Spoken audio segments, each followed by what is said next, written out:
Hello everyone, good morning. कैसे हैं आप सभी? होप करती हूँ कि आप सभी लोग बहुत अच्छे होंगे।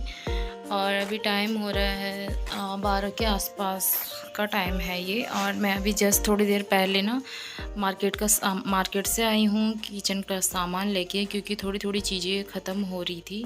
तो मैंने सोचा कि ख़त्म होने से पहले ही मैं ले आती हूँ। और आगे मैंने पानी पी लिया है, क्योंकि ना हम बाहर से आते हैं ना तो बॉडी बहुत ज़्यादा डिहाइड्रेट हो जाती है हमारी।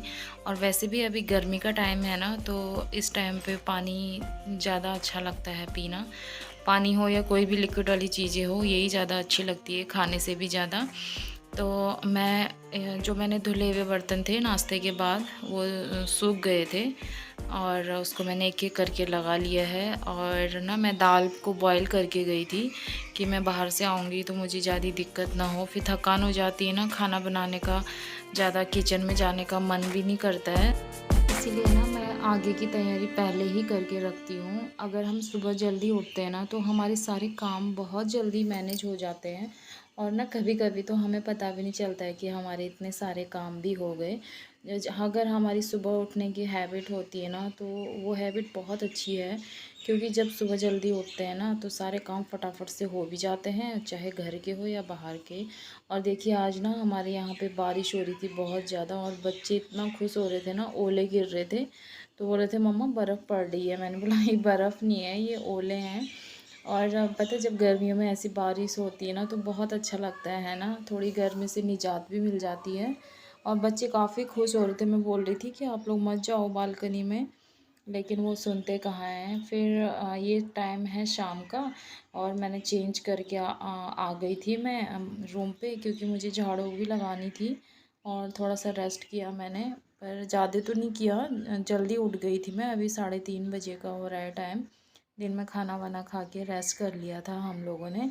फिर बच्चों को भी थोड़ा आराम करवाना बहुत ज़रूरी है ना, क्योंकि वो अगर मैं उनको लेटाऊंगी नहीं तो वो फिर इधर उधर कभी बालकनी में कभी इधर कभी उधर करते ही रहते हैं। तो इस वजह से मेरे को भी इनके साथ लेटना पड़ता है, चाहे नींद आए या ना आए। और यहाँ पे ना मैंने मिष्टी को पढ़ाई के लिए बैठा दिया था। अभी तो इनके स्कूल ओपन नहीं हुए हैं, अभी तो फ़िलहाल इनकी छुट्टियाँ ही चल रही है। तो घर पे ही मैं इसका रिवीजन करवा देती हूँ, थोड़ा बहुत पढ़ा लेती हूँ। और ये पढ़ भी लेती है अच्छे से, ज़्यादा मना नहीं करती है, बोलती मम्मा आप मुझे पढ़ा दो करके। और मैं फिर से आ गई हूँ किचन में। जो सुबह मैं सामान लेके आई थी ना मार्केट से किचन का, उस सामान को मुझे अरेंज करना था। और यहाँ पे ना किचन में थोड़ा सा फैला हुआ लग रहा था मुझे, काफ़ी ज़्यादा हौच पौच हो रहा था सामान। और जब मैं आराम कर रही थी ना तो मुझे अच्छे से नींद भी नहीं आ रही थी कि इतना सारा मेरा काम पड़ा हुआ है करके। तो पता है ऐसे ही होता है हम लेडीज़ों का ना, कि हम बाहर से कितना भी थक के आए हो, उसके बावजूद भी हम अपने घर के काम बहुत अच्छे तरीके से करते हैं। तो एक जो हाउसवाइफ़ होती है ना, इसी तरीके से अपने घर को संभालती है। और अच्छा भी लगता है ना अपने घर को संभालना, सारी चीज़ों को करना। तो चलिए फिर आगे मैं सारे सामान को रख दूँगी, जो जो डब्बे हैं ना। ये जैसे सूजी थी ना, सूजी मेरे बच्चों को ना अप्पे वगैरह में ज़्यादा लगता है, वरना हलवा तो वो कम ही खाते हैं।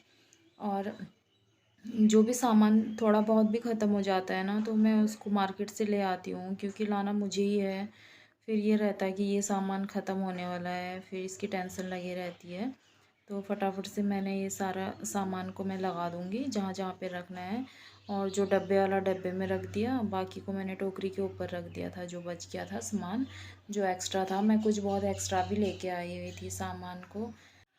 और ना ये जो पन्नी है जिसमें मैं सामान लेके आई थी सारा, उसको भी मैं अच्छे से संभाल के रख दूँगी, क्योंकि ना ये डस्टबिन के गारबेज के प्लेस में काम आ जाएगा। और मैं अलग से डस्टबिन के लिए गारबेज परचेज़ नहीं करती हूँ, तो मैं ऐसी ही छोटी छोटी बचत कर लेती हूँ। और आप लोग भी अगर बाहर से सामान लेते हैं ना तो उस पन्नियों को फेंकिएगा नहीं, वो काफ़ी ज़्यादा काम में आती है हमारे। तो अभी शाम का टाइम था तो पानी भी आ गया था, सुबह के बर्तन भी थे, बच्चों ने इवनिंग टाइम में दूध वगैरह पिया था, मैंने भी चाय पी और दोपहर की थाली भी थी। तो वही मैं धो लूँगी फटाफट से, क्योंकि ना यहाँ पर ना पानी का बहुत ज़्यादा इशू है। क्यों कभी कभी जल्दी आता है, कभी लेट में आता है। तो मतलब कहने का मतलब ये है कि हमेशा कंटिन्यू पानी नहीं रहता है इधर पे, टाइम टू टाइम आता है। तो हमें उसी टाइम के अकॉर्डिंग अपना काम करना पड़ता है, या फिर पानी तो हमेशा भर के स्टोरेज करना ही करना पड़ता है। तो मैं फटाफट से अपने बर्तन धो लूँगी। और बच्चे बोल रहे थे मम्मा आज ना हमको आलू के पराठे खाने हैं, तो अभी मुझे उनके आलू के पराठे खाने के लिए उनकी जो तैयारी करनी पड़ती है वो भी करनी है। तो मैंने बोला पहले मैं बर्तन वगैरह वॉश कर लेती हूँ। पता है थकी थी मैं भी काफ़ी ज़्यादा, चाहती तो आराम कर सकती थी, लेकिन अगर मैं आराम करती ना तो ये सारा काम मेरा टाइम पे नहीं होता। मुझे लगता है कि हर लेडीज़ की यही आदत रहती है, जब अपना काम निपटा लेते हैं ना तो आधी थकान ना तो ऐसे ही दूर हो जाती है।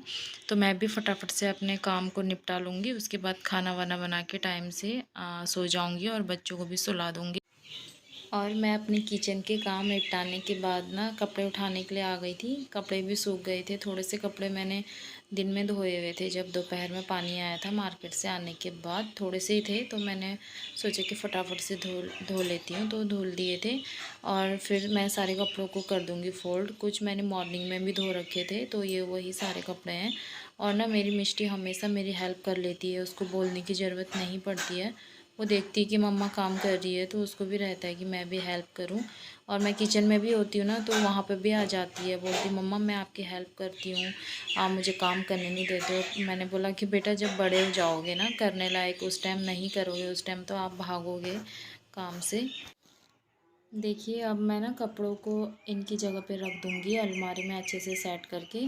और कपड़ों को सेट करने के बाद मैं आ गई थी यहाँ पे बाल बनाने के लिए, क्योंकि मैंने मॉर्निंग में हेयर वॉश किया था तो मैंने नहीं बाल बनाए थे, इतना टाइम भी नहीं मिला सुबह से। और मैंने ना एक स्प्रे लगाया हुआ था जो कि मैं हमेशा यूज़ करती हूँ नहाने से 1 घंटा या आधे घंटे पहले अपने टाइम के अकॉर्डिंग। और पहले मेरे बाल बहुत ज़्यादा अच्छे थे, लेकिन अब काफ़ी ज़्यादा बाल मेरे झड़ चुके हैं। तो मुझे लगता है ये शायद सभी की प्रॉब्लम है, बाल झड़ने की या फिर टूटने की। तो मैंने एक स्प्रे यूज़ किया हुआ है, अगर आप लोग चाहेंगे तो आप भी यूज़ कर सकते हैं। वो स्प्रे काफ़ी इफ़ेक्टिव है, उससे ना मेरे बाल पहली बारी में ही झड़ना बहुत हद तक बंद हो गए थे। तो मैं आगे आपको वीडियो में दिखाऊंगी, जितने भी मेरे बाल टूटते थे ना उसके 10% गिरते हैं, अब बहुत ज़्यादा इफ़ेक्टिव है वो। तो जी अब मैं वीडियो को इतना ही रखूँगी क्योंकि वीडियो काफ़ी लंबी हो रही है।